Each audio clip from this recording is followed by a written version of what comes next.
right, then for my check-in list, I have 5. I have KI7 CJB Andrew, Troop 554. I have K7RUB Adam from the Skyler District. I have N7QR Russ from Troop 952 on the Sunset Trail. I have N7TSB Neil from Ship 202.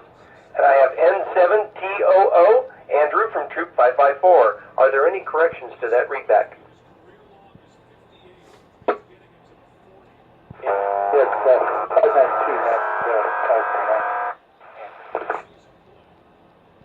Sorry, we had a real nice double there. I didn't get either of you two. I'm going to throw it at, sounds like Neil has a correction for me. Go ahead, Neil.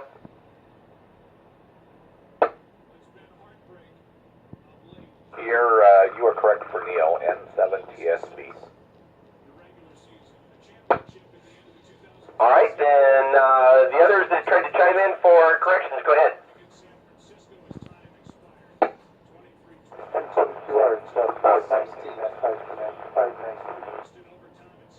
All right, I got N7QR Russ from Troop 592, not 952. Got it.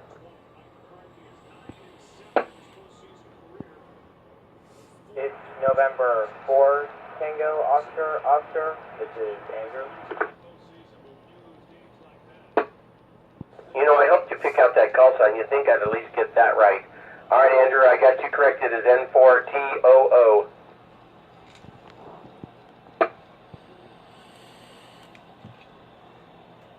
Check-ins. Are there any other check-ins at this time? Please come now with your call sign, your name, and then your location with scouting affiliation. Come now.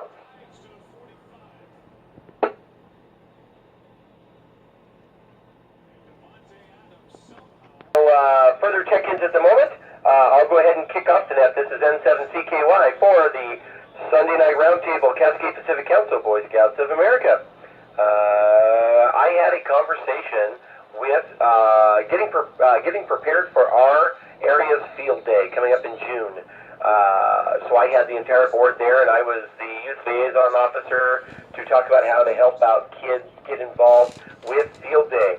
So I'd like to make sure everyone's aware that field day is coming up in June, to please promote it in your scouting troops and areas, because it's how we're going to get to the youth of the area to let them know that field day exists. If you don't know where your local field day operation is, your local repeater or radio club should have that information. Not that the scouts themselves can't start their own field day event during that weekend, but the purpose behind field day was to provide a place for the public. We typically do Saturday between 10 and 4 on that weekend to come in, and we have a little workshops here and there for people to work on, and things they can see, touch, and do to learn about ham radio. So let's get the word out. But anyway, I'm going to let this drop. K7RPT. And so while I had the board captive, the subject came up about having the Clark County Amateur Radio Club sponsor a Explorer post for ham radio. That basically involves 5 individuals with the organization that all have to maintain youth leadership or youth protection training, and a rotation of 3 active individuals that'll be available for scouts to meet on a once-a-week type of basis to be elmered in all things radio. So it's it's a commitment on any organization's part to sign up for being an Explorer post, and that's what we're looking at. So I'll be pitching that to the Clark County Amateur Radio Club and see if we can't get an Explorer post started. So that's what I've done, scouting-wise in radio, over the last week since we last talked. Hoping to get that going. I know Megan's been after me to get that started, and it takes a while because these radio clubs have other things they want to do, and we have other things we want to do, so it's a miracle we actually get connected. Other than that, I did put in for vanity call plates on my car, so I'm waiting for N7CKY to show up in the mail. That's it, my other story for radio. I'm going to go ahead and throw it to KI7CJB, Andrew from Troop 554. Go ahead, sir.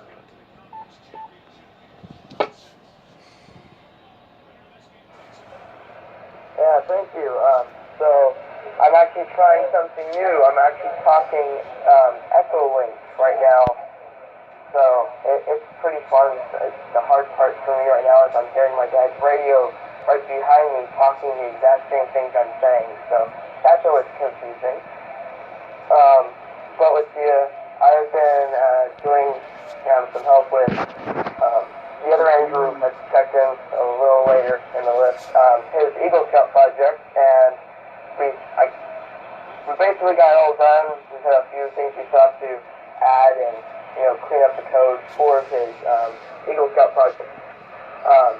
So that's what I mostly did this weekend for scouts and stuff, but I did set up an Echo Link. So that's basically W7PM, Mark, with the ARG group for ensuring that our links are all up so that we get linked up to the I believe it's the South Saddle repeater that gives us the Echo Link capability. And that's worked out permanent ham stations in the scout camps around the U.S. So I know we've been looking at that here in the Pacific Northwest under Cascade Pacific Councils. Looking at Camp Merriweather was, I think, the first one they looked at starting on. I've been trying to get something maybe put up at Camp Lewis. It's in kind of a little valley there north of Battleground, but it's close enough to me that I can make regular trips to check on gear. So we'd like to see something like that happen. So yeah, that's something new coming out, kind of neat. We did talk a little earlier about the new way the radio merit badge is coming along with radio direction finding is now a task in the list, and that we'll get a radio direction finding fox hunt up here shortly. I've got the fox all ready to go, just waiting for the weather to give us a break. This weather this coming up week doesn't look like it's going to be any better. We may get some liquid coming up this week, but the cold weather is not going to go away quick enough. So what that means is we're going to have a lot of ice.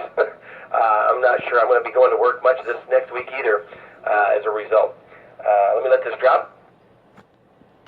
K7RUB, I love it how the repeater just chimes in perfectly. Must know exactly when to do that, or we have good timing. Yeah, I've been going back and forth with Nick and keeping the council informed on our ideas and things that we want to do. I know that the Multnomah Aries group has reached out to us a couple of times, and we've tried to use their equipment, but get delayed due to weather. So Nick is still working on that. I'm going to go to one of their meetings at the end of this month and make myself known, because I know they've reached out to us through the Lewiston Park District. So get that happening.